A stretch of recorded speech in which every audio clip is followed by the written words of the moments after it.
Okay, everybody, how you doing? How's everything going on? Yeah, I'm pretty good. Thanks for Almighty God. Today, as usual, I bring up three modal auxiliary verbs and their usage in writing, right? In writing, right? We gotta talk about them, and we try to construct, as many correct sentences as we can by using the modal verbs. You gotta talk about right away, right?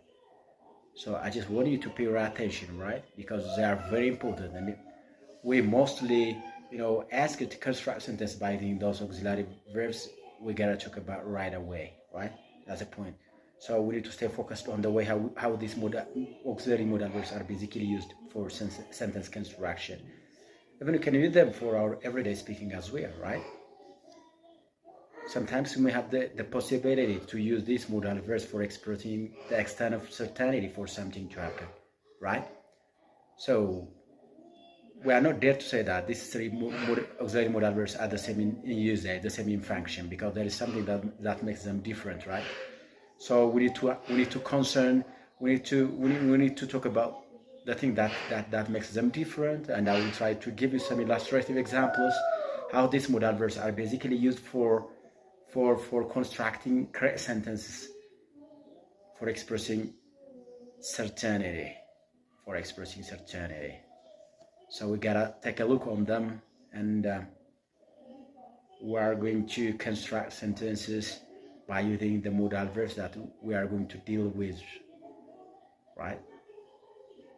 And what? Must, may, might. These are called modal auxiliary verbs, and we most often ask you to construct sentences by using the modal verbs that I have already mentioned from the very beginning, that they are commonly used for expressing possibility, right, with different extent of certainty, right? They couldn't be the same in function, by the way, because the thing that makes them different is the possibility to express something in terms of expressing certainty, right? Certainty. For example, if you take the modal auxiliary must, it's not for expressing certainty. We can also use must for expressing deduction as well, right?